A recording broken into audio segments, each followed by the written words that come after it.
Le niveau en France était là, on l'a mis là directement. Et 6 semaines après, on avait Ubisoft en client, quelques mois après Electronic Arts.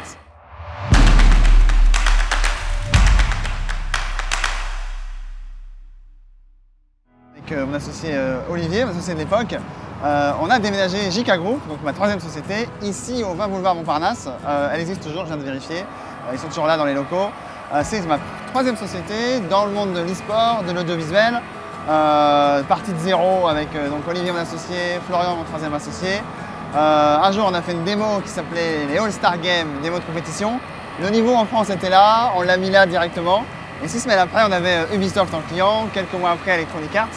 Et donc c'est une société qui en 3 ans a fait de 0 à 15 salariés, de 0 à 1 million de chiffre d'affaires, avec à l'année des clients comme Orange, Canal+, PlayStation, et donc en gros Game One, etc. Et donc en gros tout un écosystème de l'e-sport et du jeu vidéo, enfin servi avec des productions de qualité, des événements sur mesure à l'année qui font en sorte de faire rayonner les marques.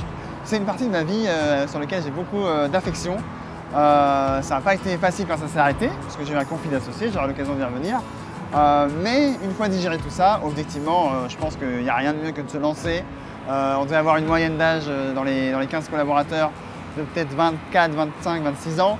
Donc voilà, des jeunes qui ont la pêche, qui ont la banane, qui sont passionnés. Et c'est comme ça qu'on apprend, c'est en faisant des démos de ce qu'on fait. Et si on est en phase avec le marché et qu'objectivement il y a du talent, parce que toute cette équipe, elles étaient bourrées de talent, ils sont encore bourrés de talent, et ben on fait des belles choses et les marques savent le reconnaître. Après, il reste à vendre au bon prix et ça, c'est encore un autre sujet.